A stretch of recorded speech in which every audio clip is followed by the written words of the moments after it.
Hello, and welcome back to the Druidic Stormcloud channel where I'm streaming a little bit early today. I'm going to take some time to talk before I actually start. It turns out that the dungeon in question, or the boss fight in question, is done with these specific NPCs and not a full party of adventurers.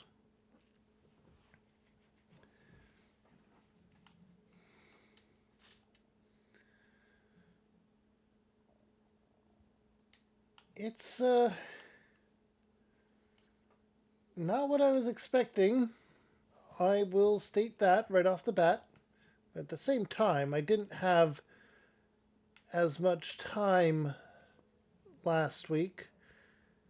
In addition, I have been leveling up Archer for the poll because the singular vote decided that Bard should be next. That'll either be a separate stream altogether or it will be next week's. In addition, everything has been going good. My dog's had an ear infection, but it seems to be clearing up. However, he appears to be scratching it quite a bit and causing it to hurt still. I'm at the point where I might just get him a cone.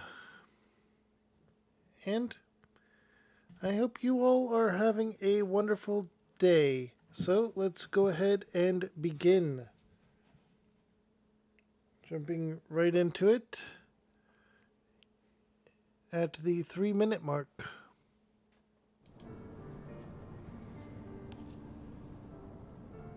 There, we have about a 4-second to 5-second delay. That is good to know. So, let's go ahead and start things off by randomizing our minion. Currently we have Mammoth number 1, and we're going to be having the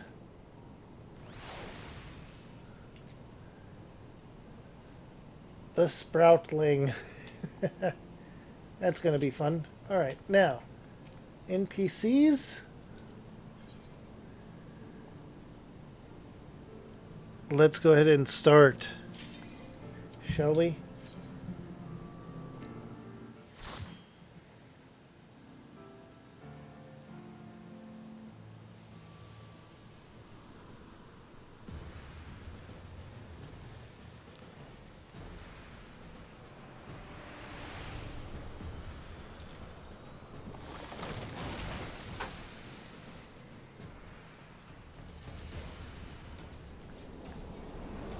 I guess it's going to have a Suna.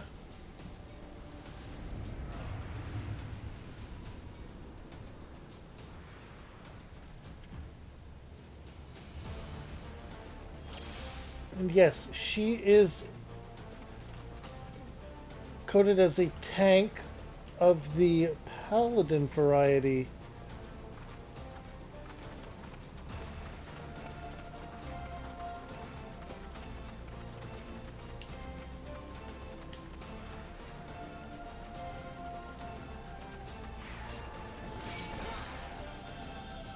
Focus. Release. Okay.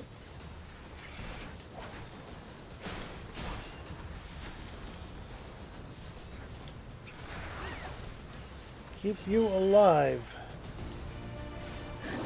That is my plan.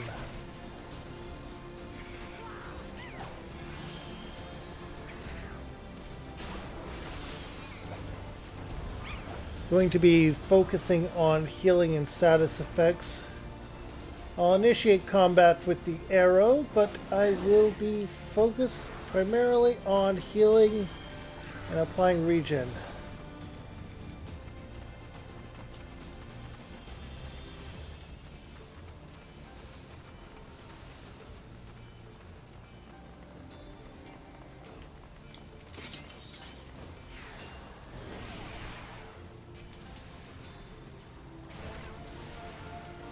Pull yourself together. Oh, you can't remove that one. Focus. Release.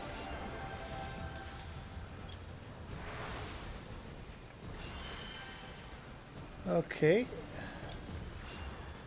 Estinian, you get a regen. You're the only one with a definitive job. Alphanod's basically an Arcanist and can switch between the two aspects of that.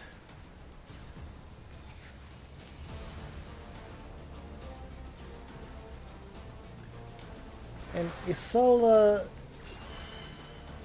can actually switch between healer and tank as is needed in the party.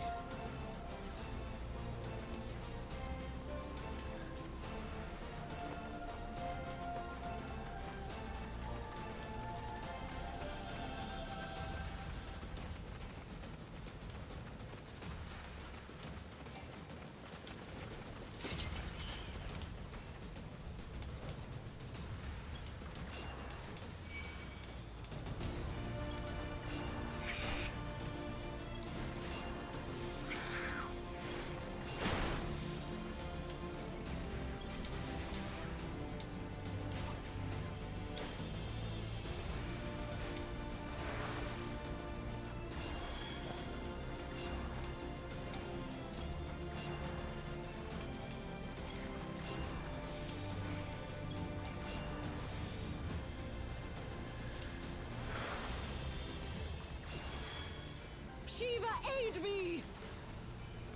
I mean, yeah, she basically incarnated Shiva, so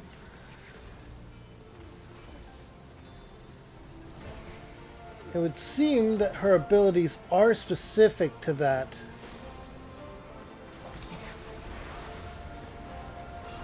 Rather than being an outright paladin, but still basically a paladin.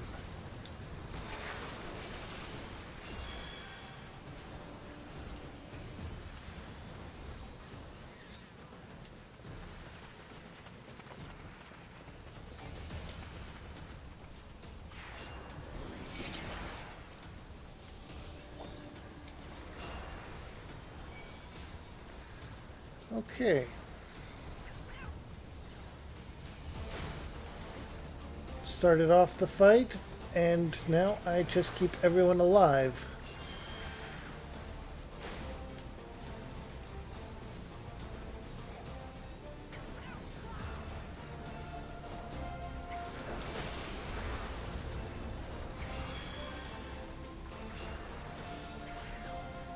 So if you play as a tank, you'll have Frostheart as your, or Iceheart as your healer, Estinian and Alphanod as your DPS. If, like me, you are playing as a healer, you see where you are. And if you're playing as a DPS, Iceheart will be your tank, and Alphanod will be your healer.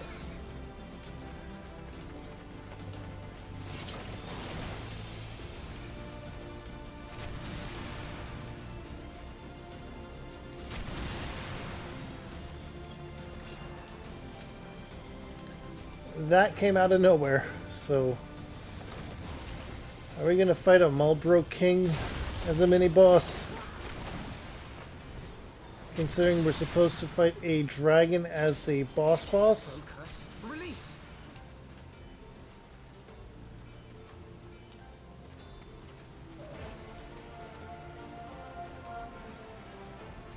Ah. Close to what I thought. Focus. Release.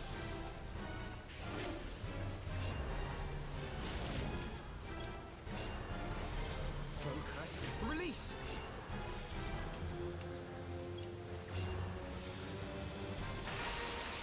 Alright. Avoid. Good, they're smart enough to... Ah!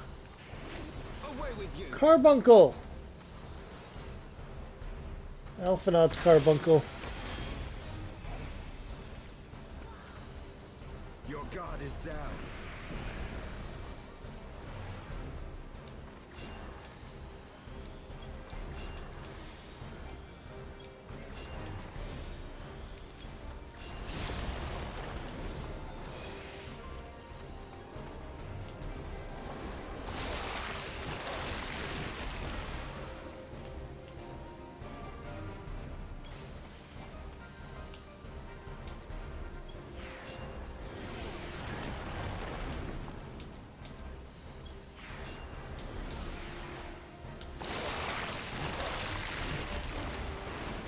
my lance. Alright.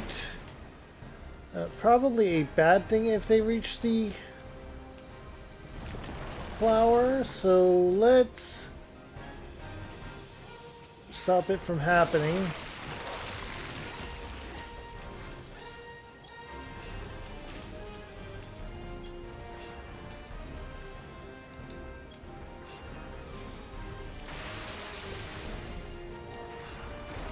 Okay, gotta move. I have my pride. Everyone's doing good.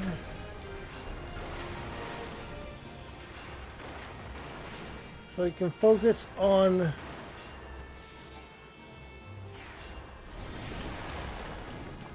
trying to destroy this one now.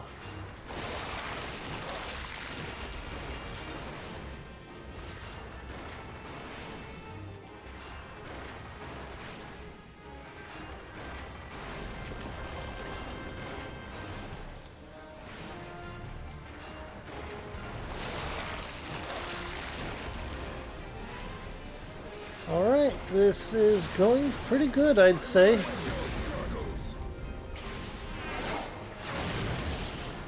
And we did it.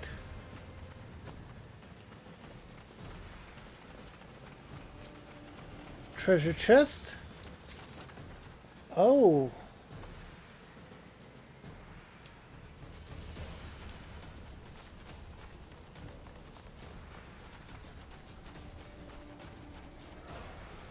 Those are going to be interesting. No doubt about that. New gear. If I can take these guys with me. And it has to start at level 53. Or, yeah, but at the same time, that should still be good.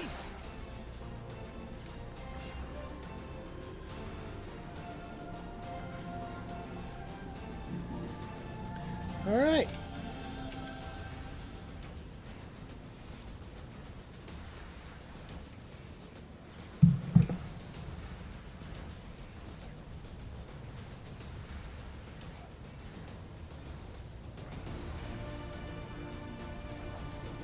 Know your folly.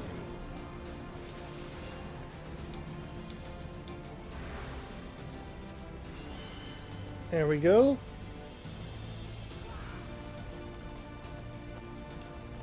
We're getting some good XP. I'm pretty sure I had leveled up.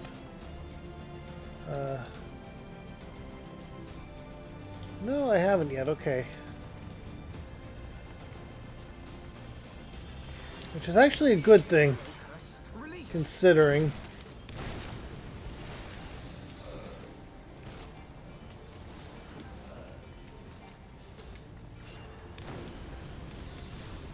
Focus. Release. Oh no.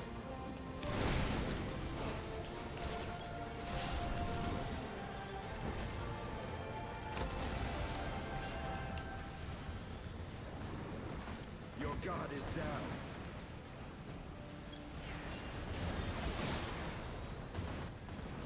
Okay.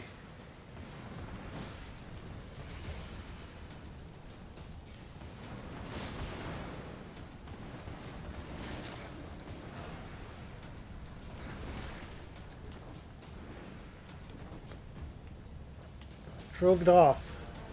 Is that gonna be like the green dragon from Longbottom? You know the one I'm talking about, right? If you don't, I can hop into Archer after this and go through that one for XP. Wouldn't be too much different from any other ones, and it might actually get me to Archer level 50.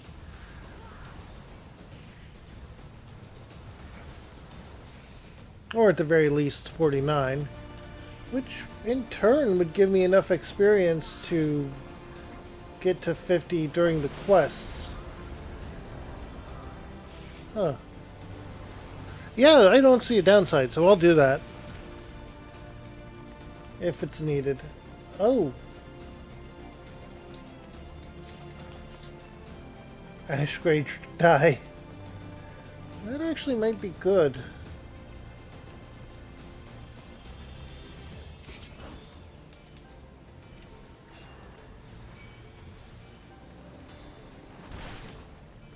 Uh-uh. Focus. Release.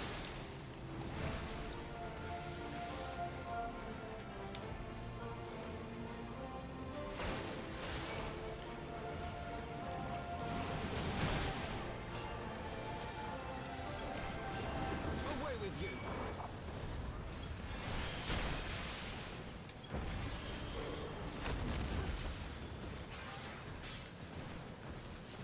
And a ice dragon. We had a fire dragon, now an ice dragon, huh? Pyro dragon, cryo dragon.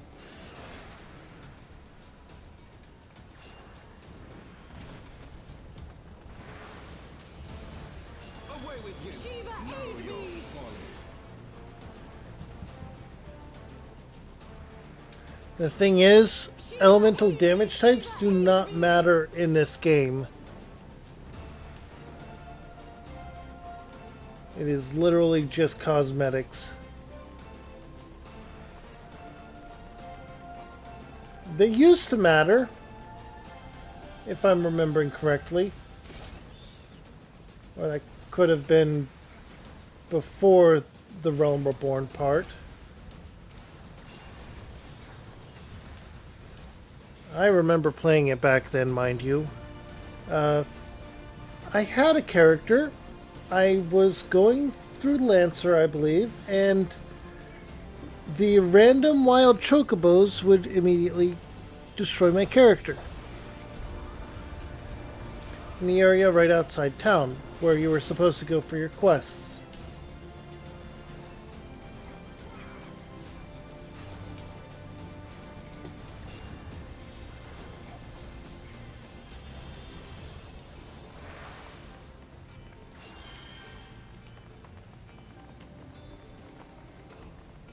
Another treasure coffer.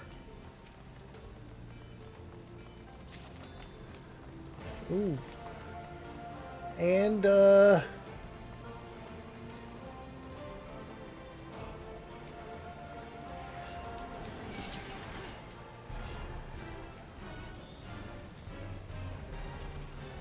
I dropped an arrow on it and I ran away because this dino right here, I remember similar enemies from other Final Fantasy games that I have played. And, they are powerhouses. And I am squishy.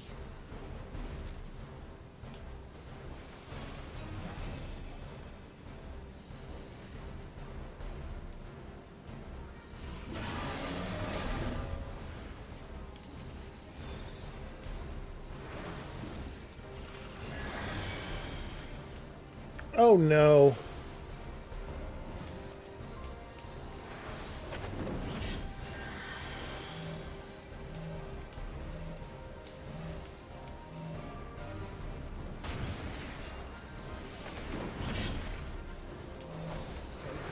Release.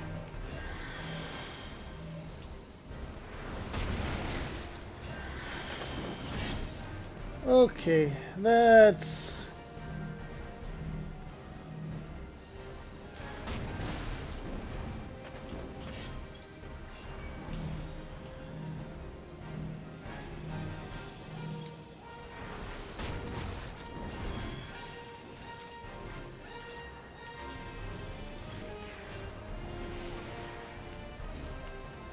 Alright.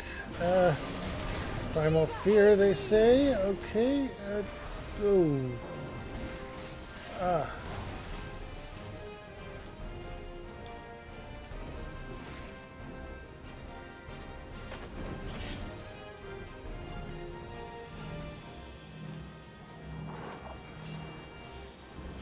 Away with you.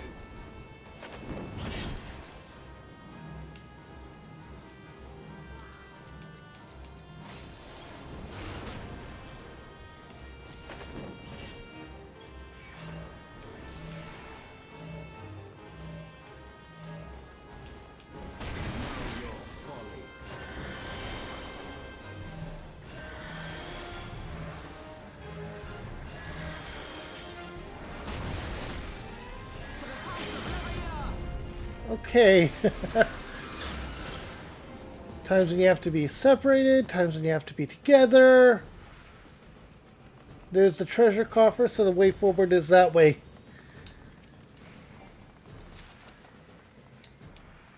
Woad Sky Hunter's armlets.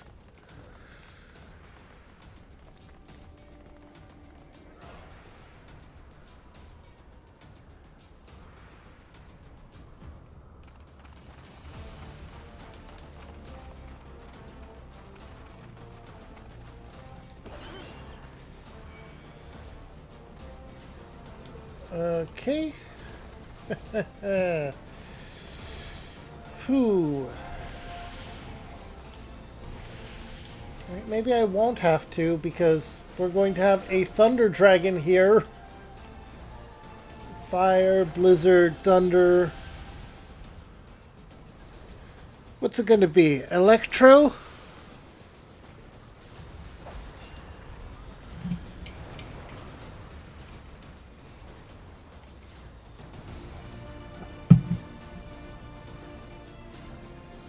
Are they going to like fuse into each other and become a tri-dragon or something?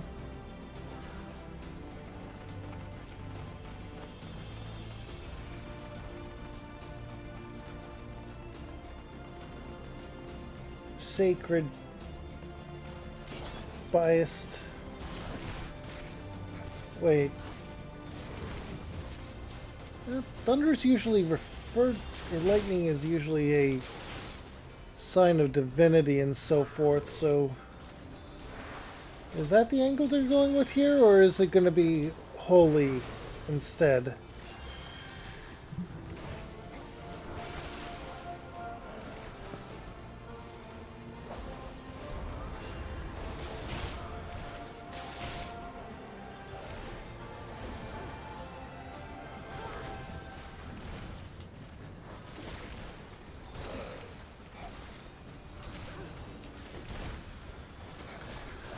But yeah, once I get the pixel art done, I will show it off. The thing is, I'm going to be doing some pixel art on an app to see if I can make a PNG for my streams. Oh, Deep Mountain Wyvern. That might not even be the runaway dragon. It's dealing enough damage to be. Away with you. No. Looks like we'll be taking this one out, so it is not this. Focus. Release. Yeah, it's down. Okay.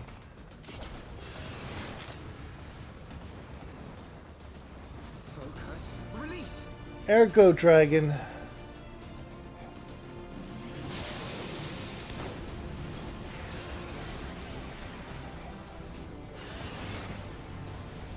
Oh, and it has these two as well.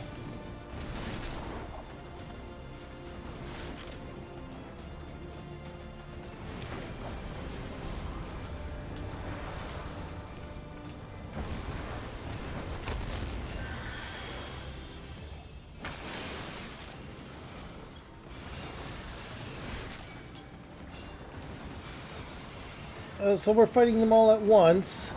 That's not fair.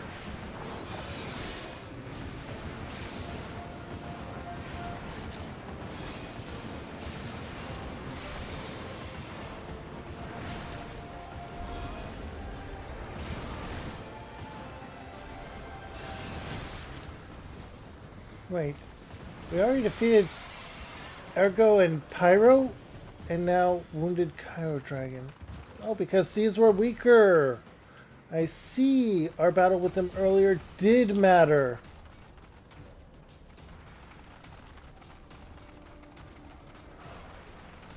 Interesting. I like how they did with that.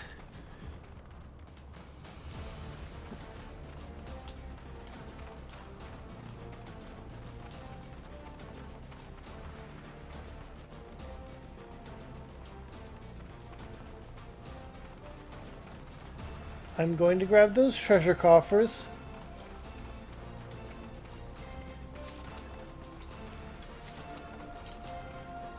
Ah, interesting. And here's a cutscene.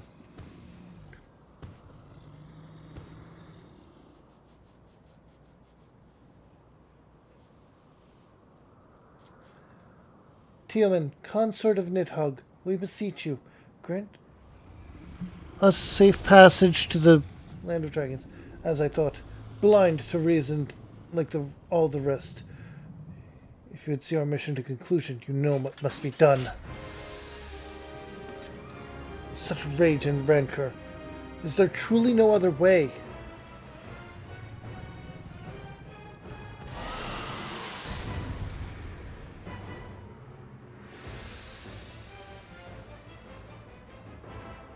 I'm starting to have a theory.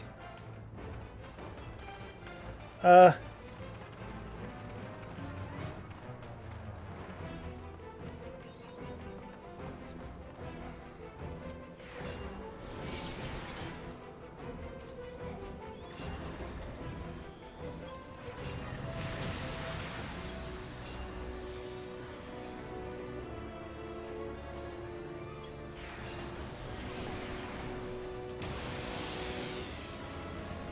Also, zooming out because Away with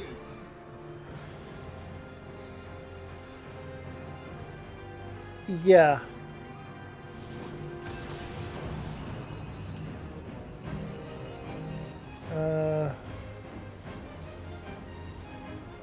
What does this mean? They're not coming closer, so Your guard is down.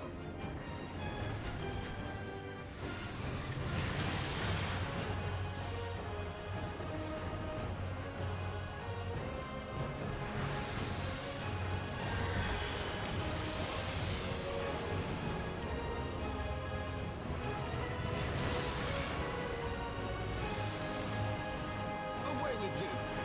Taste my lungs. Taste my lungs.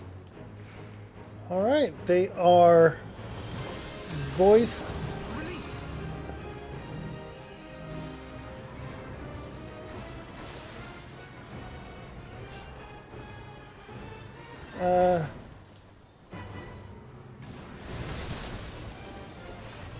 I think I'm doing this to myself Away here, with you.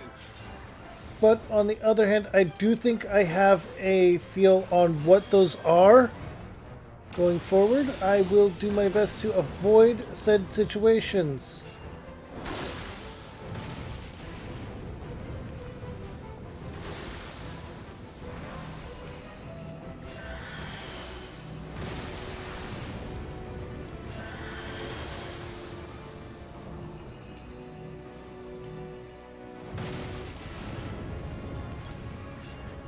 I have my pride.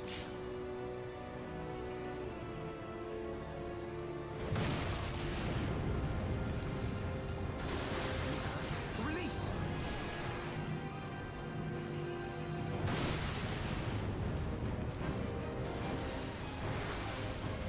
I will end your struggles. Oh.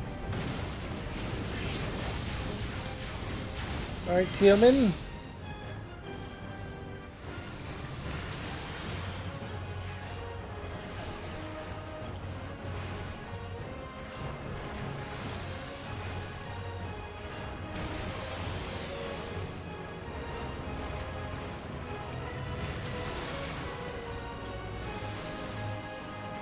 Away with you. Away with We you. should be able to finish this guy off rather easily.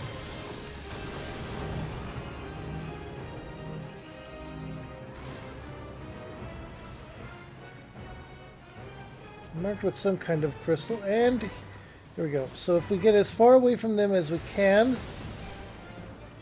yeah, we get a lot less damage. Okay, and I took damage from that.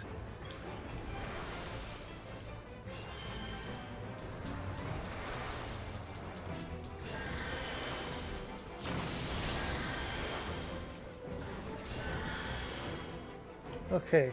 Focus. Release.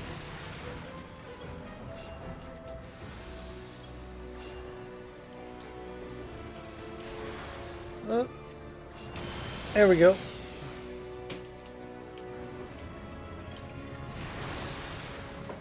Away with you. There we go. And human is defeated. Also getting another achievement from the game.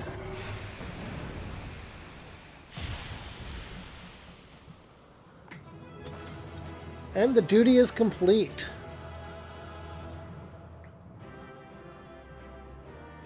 I like how they made Iceheart not so happy about it.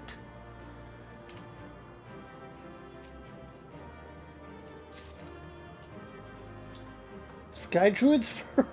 What?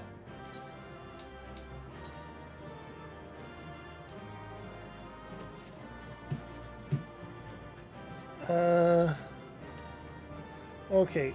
It's still going. Good, good, good. Marco had stepped over the stuff, so I was worried. It is healer gear. It doesn't change stats, and honestly, I like it. I like it. I want to apply materia to it for quick tongue and everything.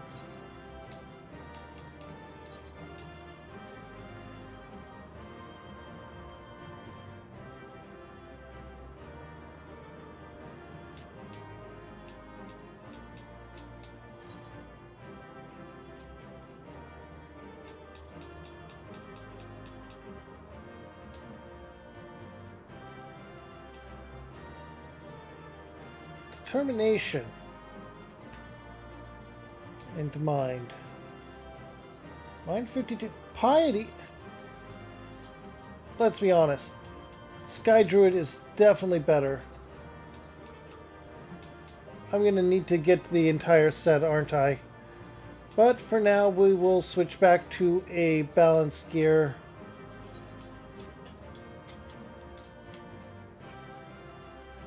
And then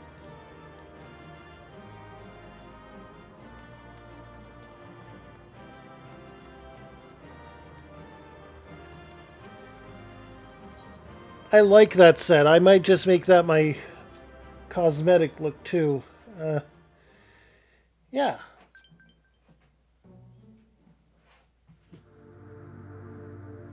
Oh, we're awakening another crystal? We are. We're awakening another crystal.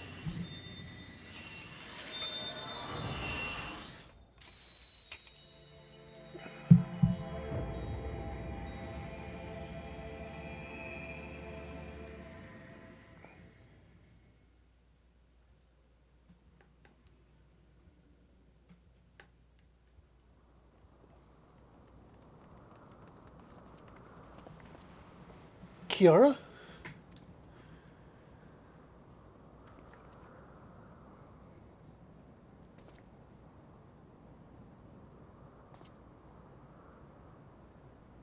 It would seem Tillman was the last. I sense no other dragons nearby.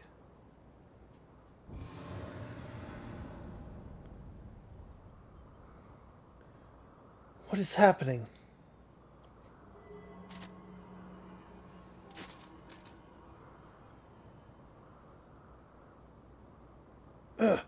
Nidhogg.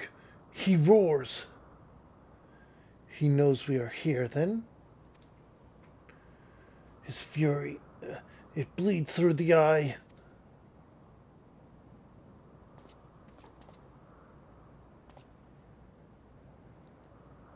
Fear not. I am yet my own master. But that damned worm's wrath burns hotter than a flame. Come. The heart of all the dragon's homeland yet lies before us.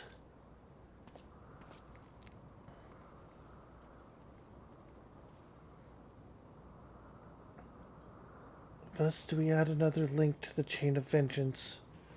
Oh, Saint Shiva, when will it end?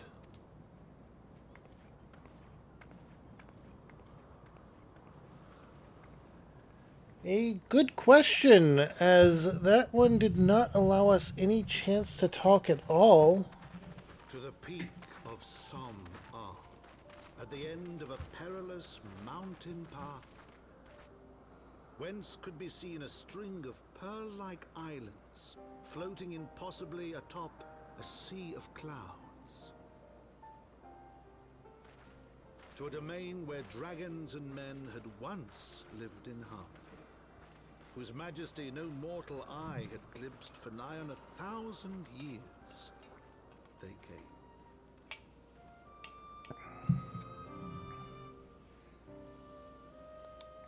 Another new map.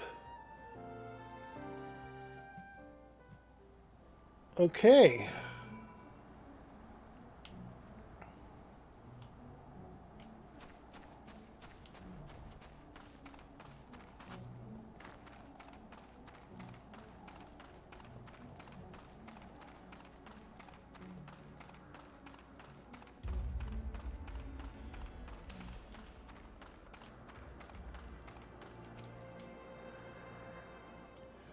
We have reached it at last, the peak of Som Ah. It is said to be the highest mountain in all of Eorzea. You know, I thought it cold in Corthus, but the air here carries the chill of a dozen winters. Hey, we got an aetheryte current.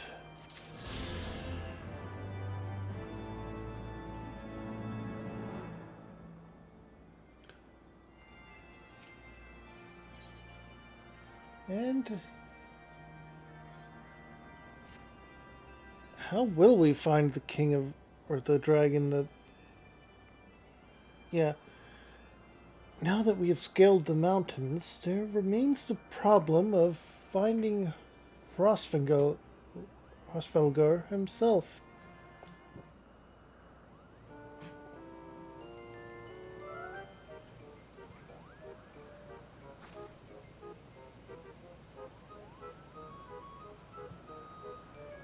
A Moogle! What manner of creature is that?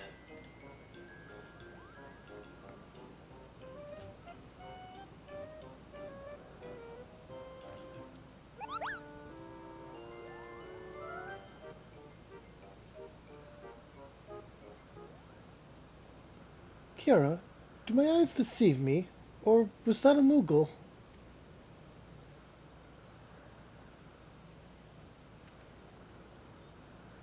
It was my understanding that they only dwelled in the Twelveswood. I certainly never expected to see one in the churning mists. If the Moogle does live here, however, he may know where Hrosvelgar is, or makes his lair. Quickly now, before we lose the creature completely.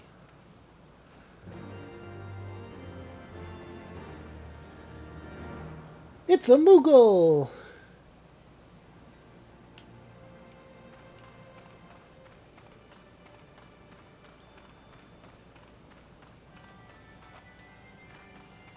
Discovered a new location.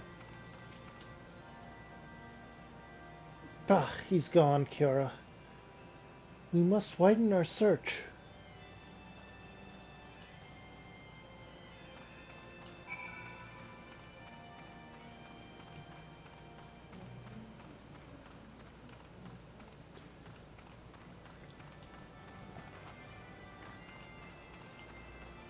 All right.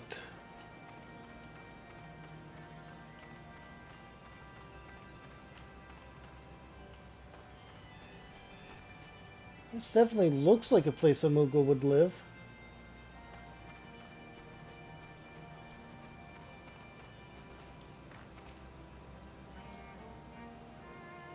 The nearby air appears warped. You sense that concealing magics are at work.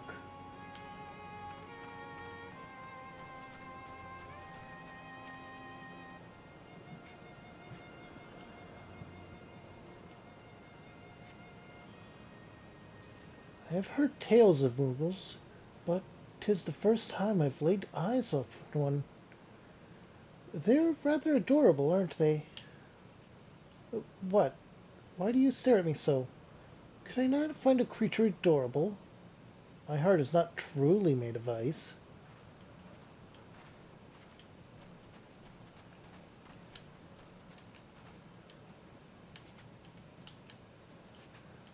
I had to. It's something of a revenge against Tiny Tina's.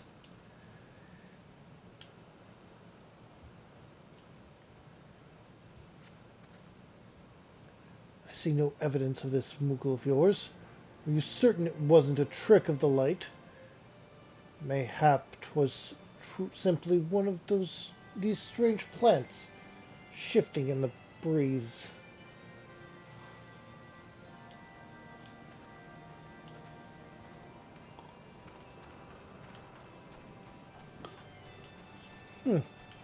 So Estinian wasn't able to see it.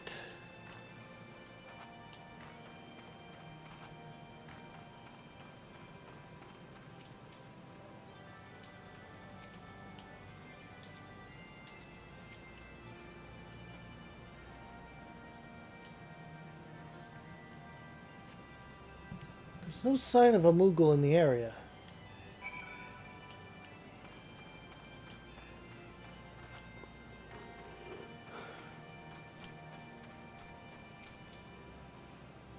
I'm sure I glimpsed the Moogle fleeing in this direction. Could he be concealing himself with magic?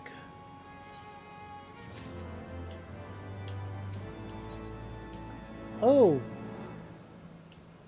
Paladin, Marauder, Dark Knight, Samurai, or a Piety Materia 4?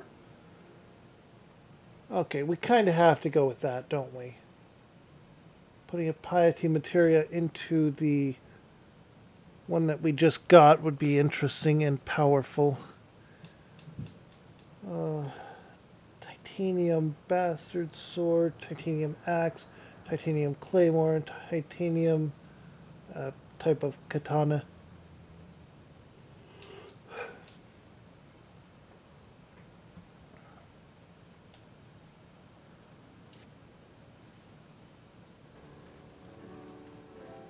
We're gonna go with the materia though. Confound it!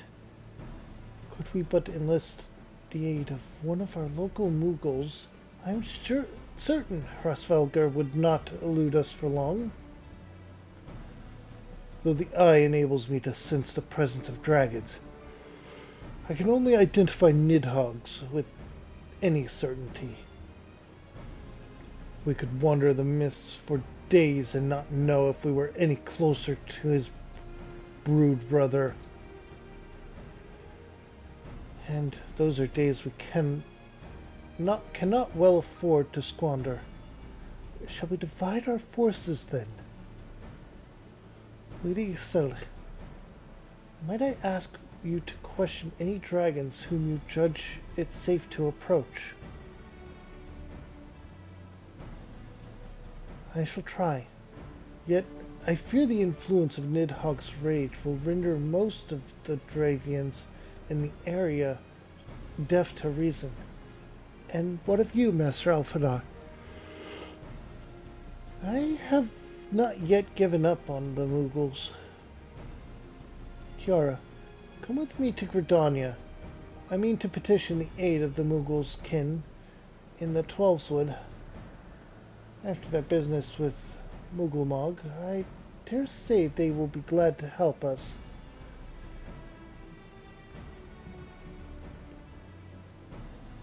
Assuming you have no need of me, I shall remain here. Nidhogg senses the loss of his consort, and the coming of the Eye, and his attention is firmly fixed in this direction. I mean to do what I can to hold his gaze, in the hope that it might delay any action against Ishgard. Thank you, Asinian. Come then, Kiara. Let us make haste to Gridania, and rendezvous with Nofix at Altir, or at... but I neglected to tell you. There is an aetheryte of ancient construct here, which should make the return journey less arduous. Pray, do not forget to use it.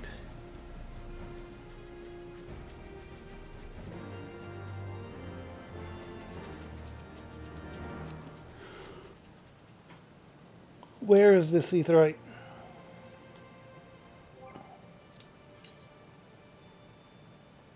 Okay, there's the etherite. Mog's home.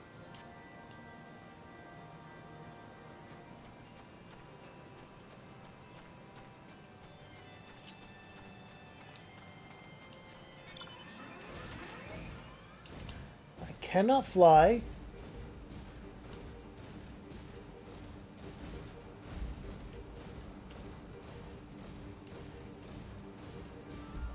Etherite.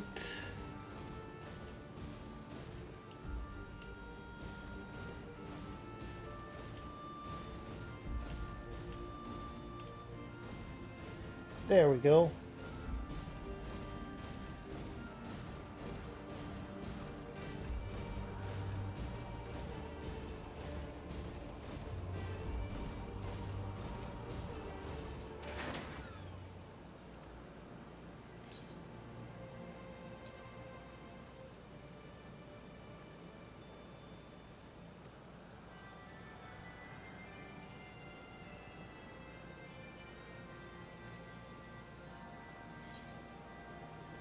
Okay, so we got that one, but we can't use it.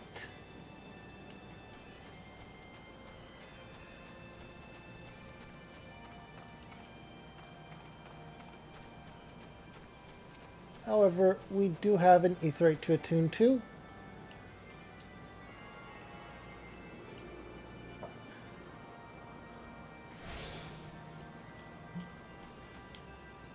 And we'll use return to go back to New Gridania. Before we meet up with him, let's stop in and see what our latest recruit could be. They are... Actually, I have a thing for tank, don't I? I could change their job to a tank if they aren't a tank. And that would give me enough to start sorting through and using everything I can to... On that note, it all depends on new squadron roster. What is my lowest stat? I don't... I only have 1/100 in that, so... Maybe...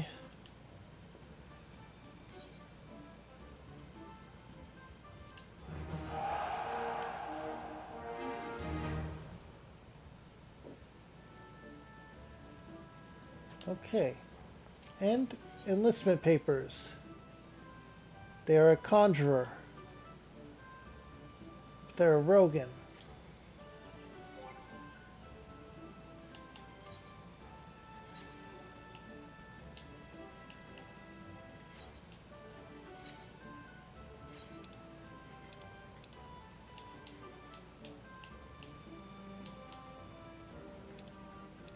Oh, I had this.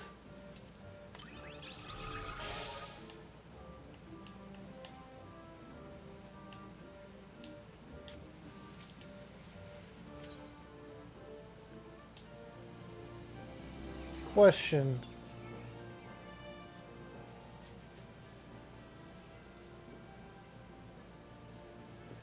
You might be a conjurer, but I'm going to change you into a warrior of some kind. Or a tank of some kind. Nate, what were your stats?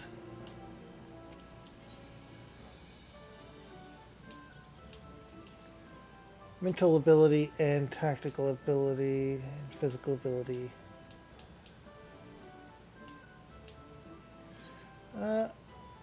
I can make you a gladiator or marauder, but... Oh. I see. Classes determine... You'd also go down a level. I see. Alright, so what is the tank I currently have? I have a monk. A marauder.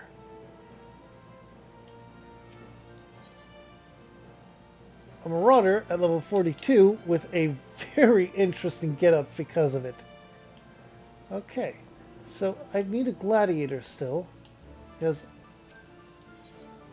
you are a conjurer. You are also a conjurer, because that's the only default healer, right?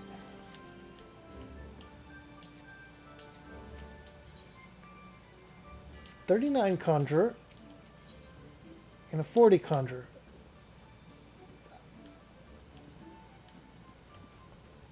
Alright, so you're going to be a gladiator, because we have a monk, a thaumaturge, no, arcanist, monk, and an archer.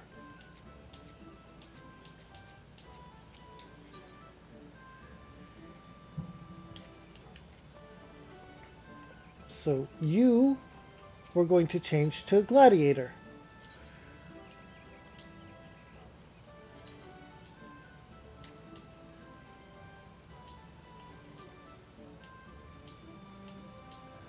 You're balanced between physical and tactics, with a bit lower in mental, so that's fine.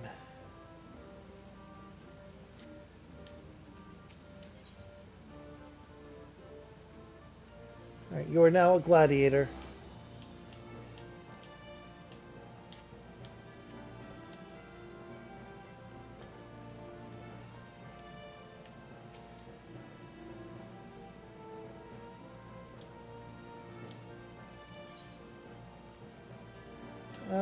Squadron missions.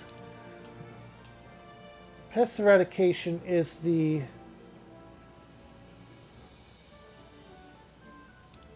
No. Flagged mission, crystal recovery.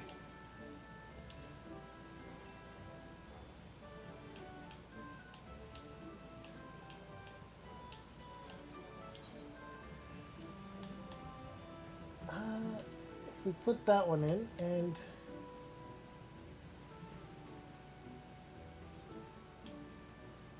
review for that. We do not have enough. Okay. Honestly, let's change things. And that's recommended level 40, so let's change everyone up so that we can get people to level 40.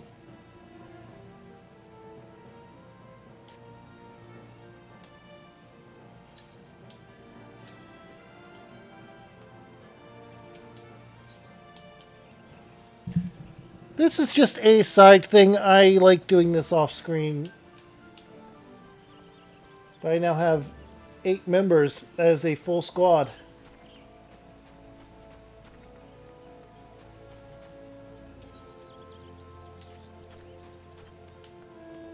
Right, we're meeting up at the altar.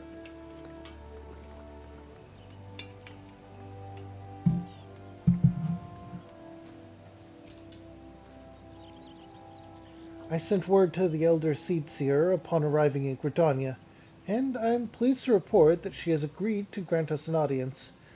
If anyone can help us to contact the Twelveswood Moogles, it is she. We are expected at the Lotus Stand. I trust you are familiar with the conversation at its entrance. We've gone there several times through the main story alone, but the Elder Seedseer awaits you. Pray, follow me. Even before that, we are a white mage. We're familiar with many a conjurer. I bid you welcome, friends. The Admiral spoke of having met with you, but 'tis no less of a relief to see you safe and hale with mine own eyes. We humbly thank you for agreeing to receive us upon such short notice. my lady, and for all you have done for us in our absence. Would that we were solely to express our gratitude, or would that it were solely to express our gratitude that we came to see you, or to you this day. Alas, the tides of battle yet dictate our comings and goings. Elder Seedseer, we would beg your wisdom in a matter that may finally bring an end to the Dragon Song War. Speak on, friend.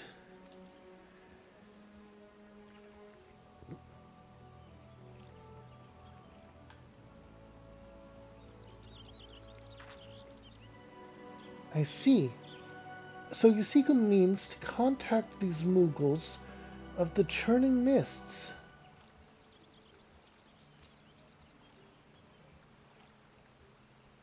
Kupo, I say, Kupo.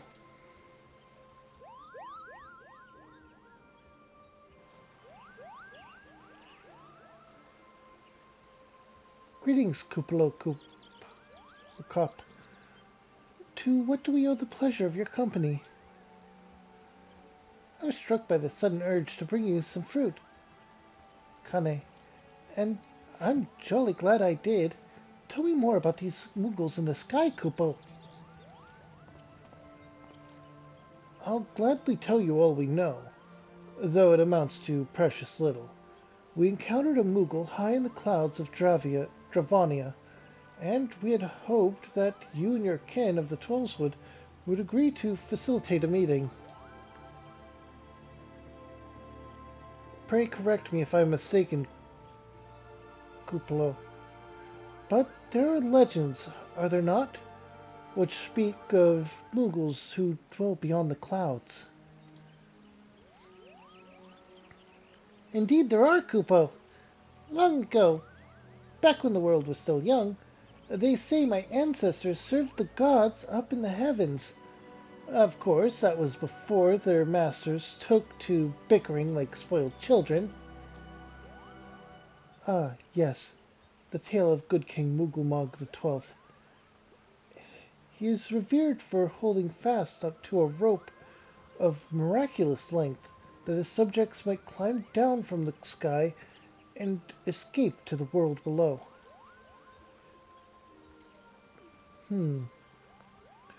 Ignoring the more fanciful, fanciful aspects of the tale, it may well be that Kuplo's ancestors hailed from the churning mists. Given how long his kin have resided in the Twelveswood, it's perfectly predictable that the details of their history have faded into myth. Indeed, Master Elphanod, such stories oft contain a measure of truth. 'Tis like that the Moogles of the churning mists tell similar tales of the world below. I can well imagine why the one you encountered fled at your approach. Oh, fleeing second nature to us. We often hide when the larger races come trampling through the forest. Of course, where there's one Moogle, there's bound to be more.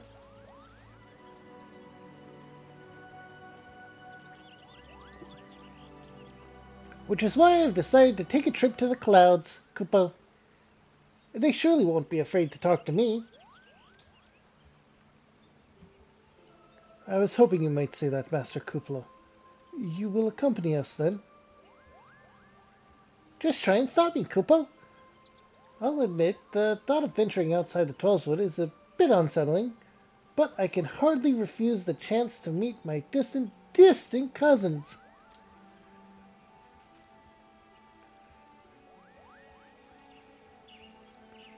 If you will have me, I too will accompany you on this venture, and lend my voice to your cause as an ambassador of Gridania.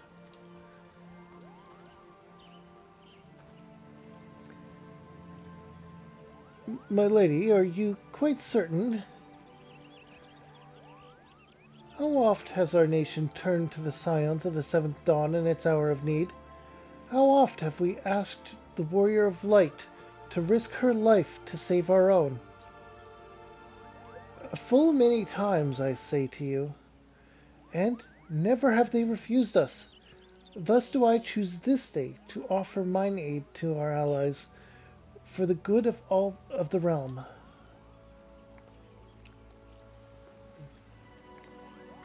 Is this not just?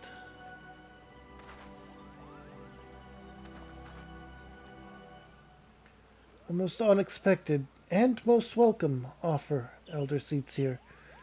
We would be honored by your presence.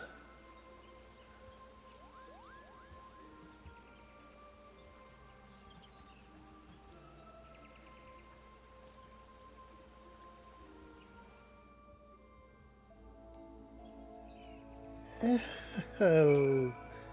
Okay. So we're taking the Elder Seatsier with us. In the meantime, I'm going to take a moment to take a very quick bio break. I will be back shortly. I am sorry. Well, welcome to the channel.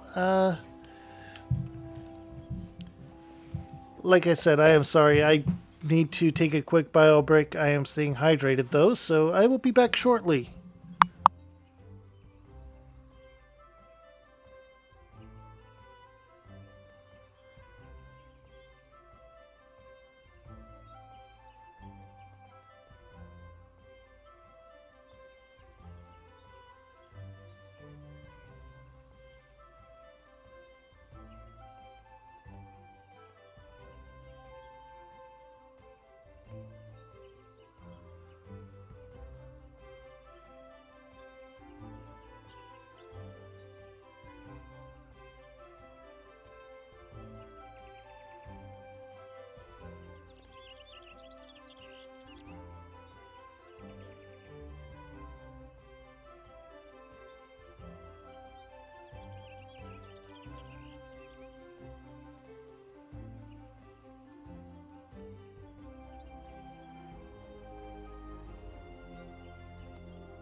Okay, I am back. I am sorry about that.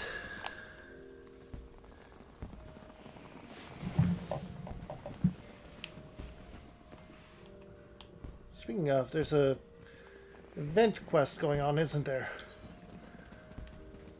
Is that in this location? And we're already here.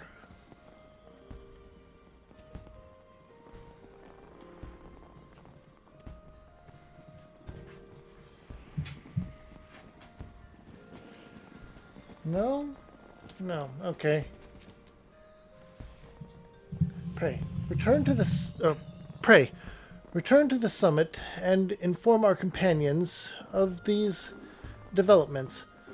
I will serve as the Elder Seedseer's guide and journey back to Som-Ai. It being a path I have already trodden, I do not anticipate any great difficulties. Besides, we shall have the Elder Seedseer's personal guards to escort us. This time, I feel like it is necessary to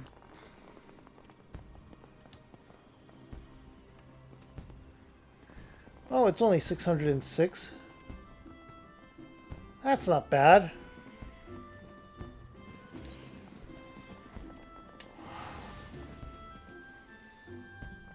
That's not bad at all.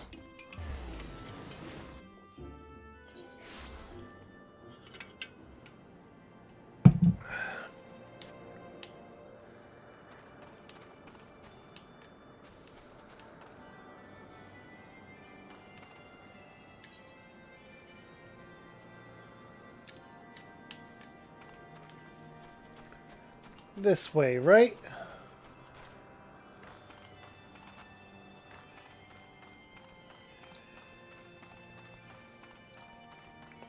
We're almost at the point of needing to switch up classes to keep the new player bonus going.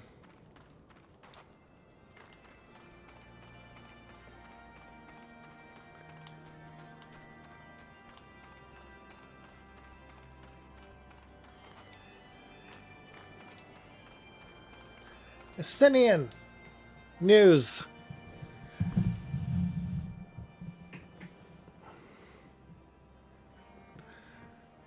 Well met, warrior of light. Nidhogg has not stirred, but he watches us, unblinking.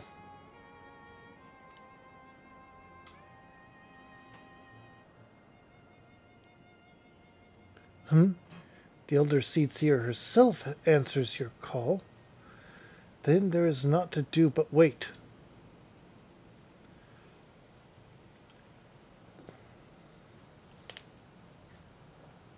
They are here, Kiara.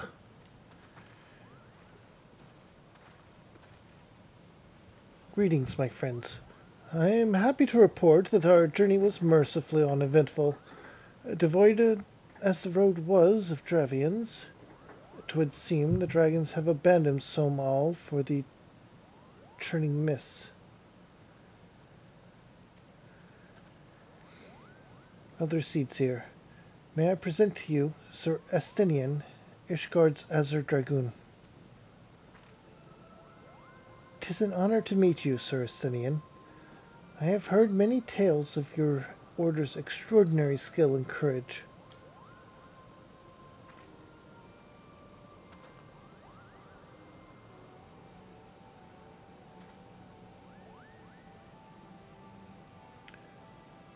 Friends, I feel it only right to inform you that we are not alone.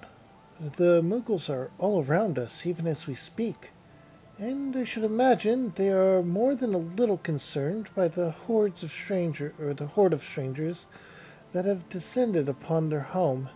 Mayhap now would be the opportune moment to introduce ourselves.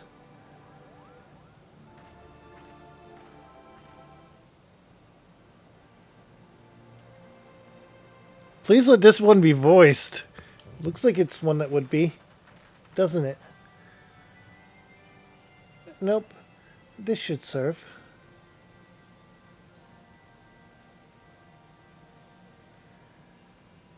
They're hiding, of course, but There are so many of them, Koopa.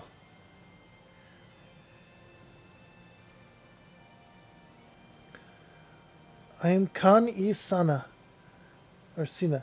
My companions and I have braved the long road from the Twelvewood to share words with you. On this, the occasion of our first meeting, we bring an offering of light and wind.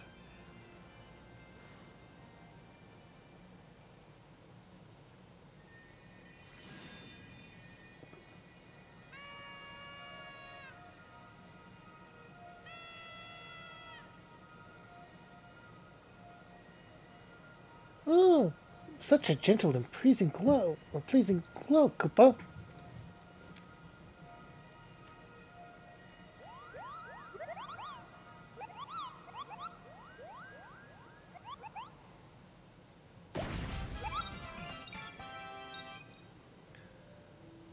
I am Muglin, the chieftain of this Moogle clan. The Chieftain Muglin, it is an honor to meet you. Greetings. I am Kuplo Kop, an ambassador of the Twelvewoods Moogles. A Moogle from the world below? Your hide is a different hue, but that palm is unmistakable. I might need a moment here, Kupo. My companions were no less surprised to learn of your existence here amongst the clouds. I hope they did not startle you overmuch in their eagerness to make your acquaintance. Full well can I imagine your wariness. I am told that men have not walked here in nigh on 1,000 winters. Mayhap you would forgive them their forwardness when I unfold to you the grave matter which first brought them to your midst. My companions crave an audience with the great wyrm Hresvelgar, that they might negotiate an end to the war twixt man and dragon.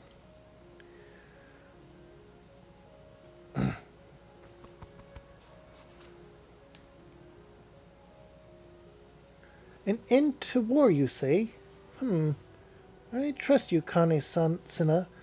The light of peace shines brightly within your soul.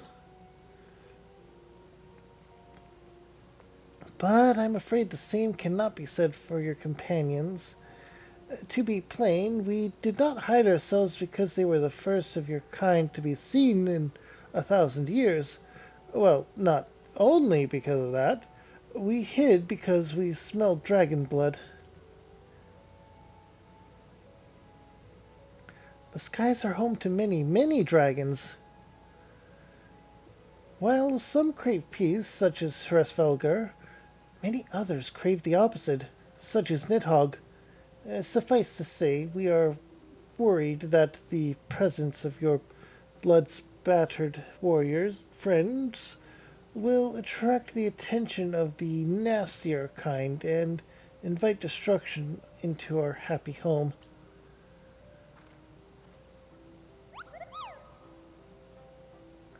And now, just a moment, Chieftain. Kiara here may have doled out the odd thrashing or two, but it's always been for a really good reason. She is a champion of the Twelveswood Moogles, and I'll not hear her good name slandered. Now, Ambassador, let's not ruffle each other's fur. I shall, of course, take your testimony into consideration. If I may, Chieftain, there is little room for trust twixt strangers. Might we not take this opportunity to learn more of each other?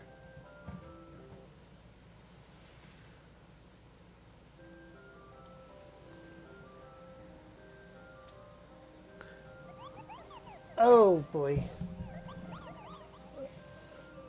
It takes this moment to freeze up.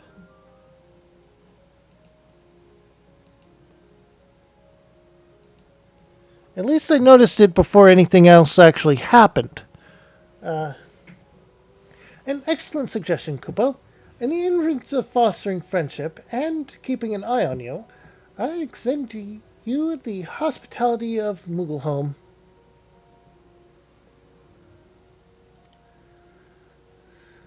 Prove yourself worthy of our assistance, and it will be yours. I shall be watching, Kupo.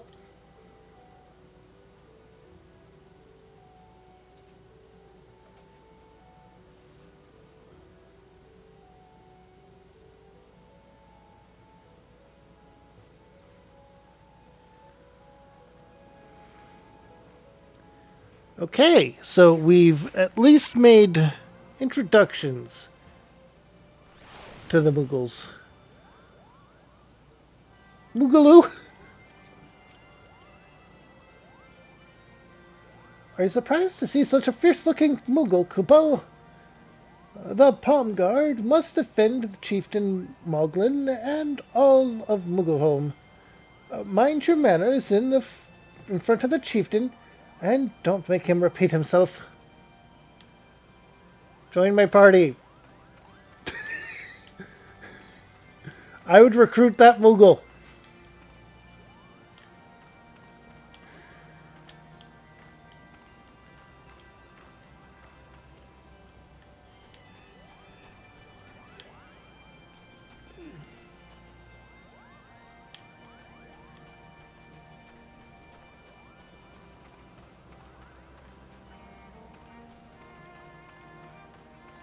I'm suddenly having a variety of ideas.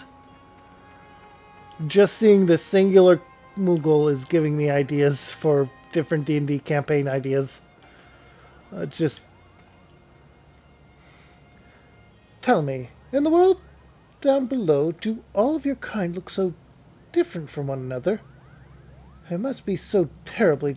It must be terribly disconcerting. What was it Kuplo Cop called you again? Kiara? Your names are as odd as your appearance. Have you ever considered a nice Moogle name? Moglin is taken, by the way, Kupo. As are Moghan, Mog, and Mogwin. These are the names of the three wise Moogles who will administer the momentous challenges that I have devised to measure your worth. I call them the trials of trustworthiness. Undertake these trials, and we shall soon see whether or not you are worthy of our aid. Okay. Gladiator arm. Marauder arm. Oh, this is to complete that quest. Okay. And we already decided we were taking that.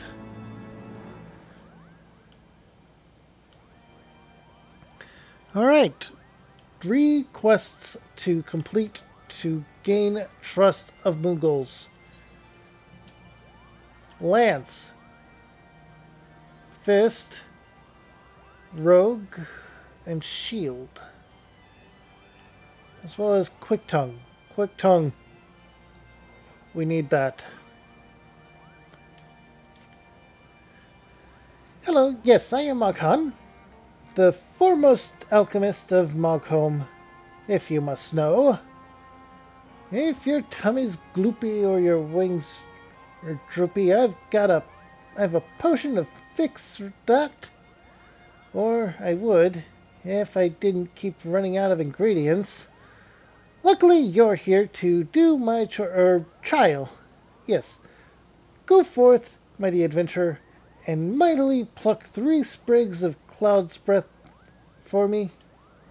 You'll find it blooming near the entrance to Elitome. It's not the safest of places, so don't let yourself be too distracted by the pretty flowers, Kupo.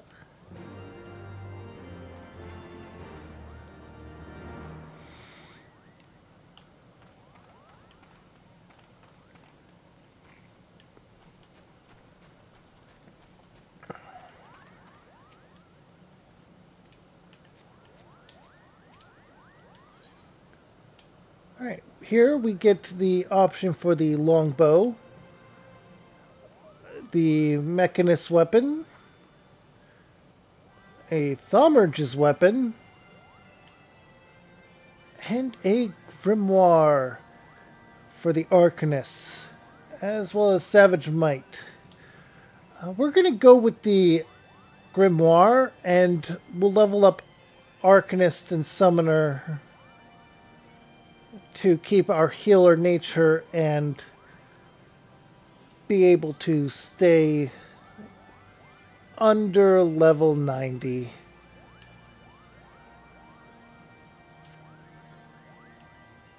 Huh? Yes, you have the pleasure of speaking with Mugmug. I know, I know. I am the fluffiest, most enchanting creature you have ever laid eyes upon, Koopa. It isn't easy being this adorable. I can barely take a stroll outside without these relentless Dravians throwing themselves at me. Why, they look as if they might just gobble me right up. In any case, fleeing their overbearing adulations is growing a bit tiresome. Your trial, madam, is this: find these ardent archosaurs and slap some manners into them, Kupo. Mayhap a firm smack on the snout will teach them to appreciate my charm from afar.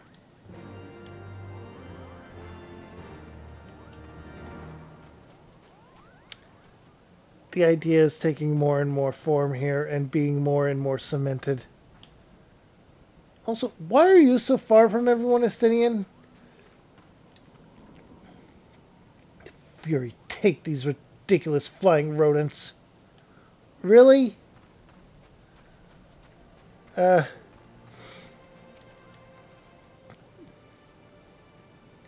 as their cousins of the 12 these Moogles excel in the manipulation of ether.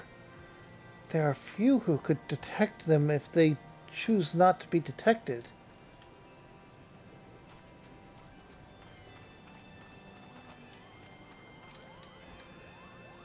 So exceedingly fluffy. Yes. And then Alphanod is just over here. I did not expect our travels to bring us to a Moogle village. I wonder if a similar settlement exists somewhere in the Twelveswood.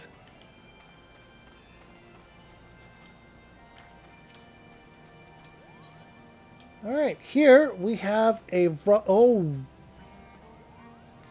This is a better rod than we have. Item level. Item level is 133. We are actually going to be passing everything soon. We have the scholars. Oh. Right. The weapons are divided. We'll get the one for Black Mage then. Star Globe Astrologian. I might have to take that class actually. Still. And a rapier for the Red Mage.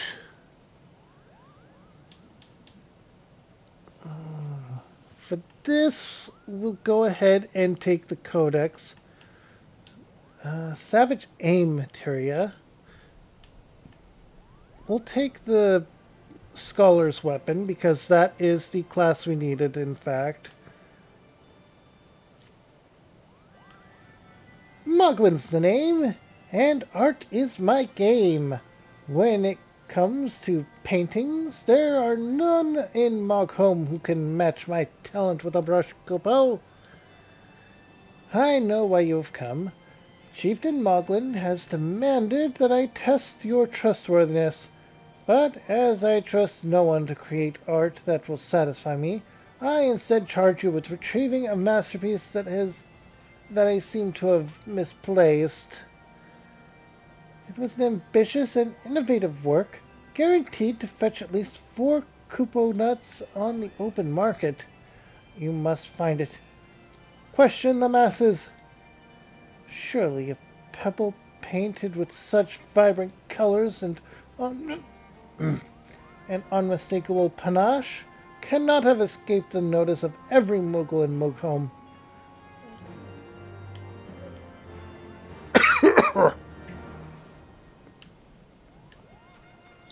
Okay.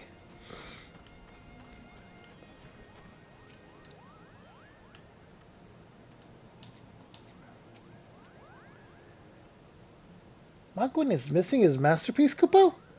Oh, you mean that paint-smeared mess of a pebble? I've not seen it recently, and a fact for which my eyes are profoundly grateful.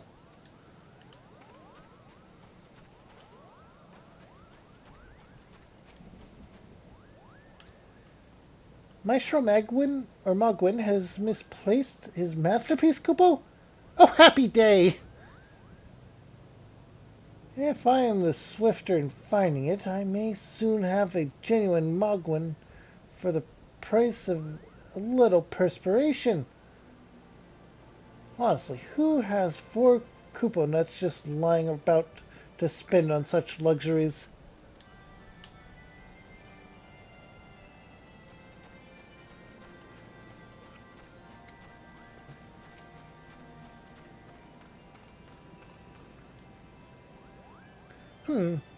I don't know about his stone, but I do know about, or no, Mogwin's been creeping out the back way of All Summit for some time, Kupo. Maybe he left it up there.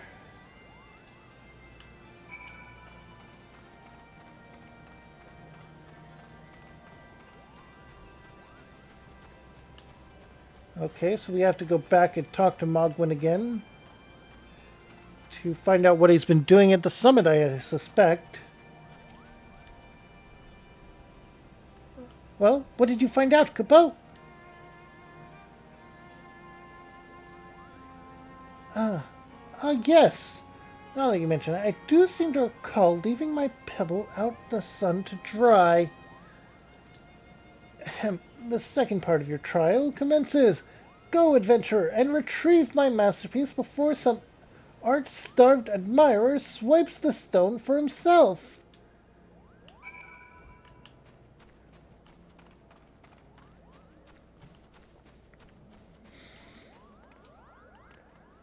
Okay, I'm going to take a quick moment to type out my thought in a Discord of my friends to get their point of view on the matter.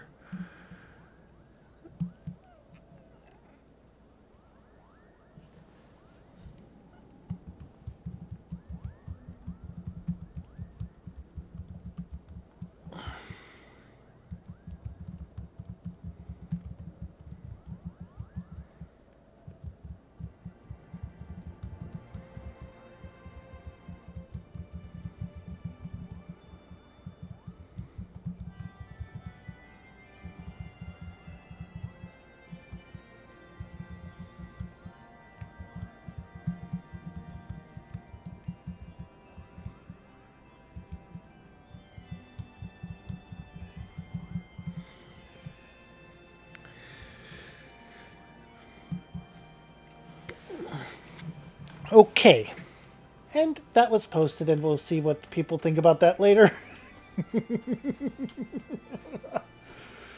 Oh boy. I'm going to summon a mount. Black Chocobo. Okay. Up we go, up we go. Da da da da da da da da da da da da da da Dun,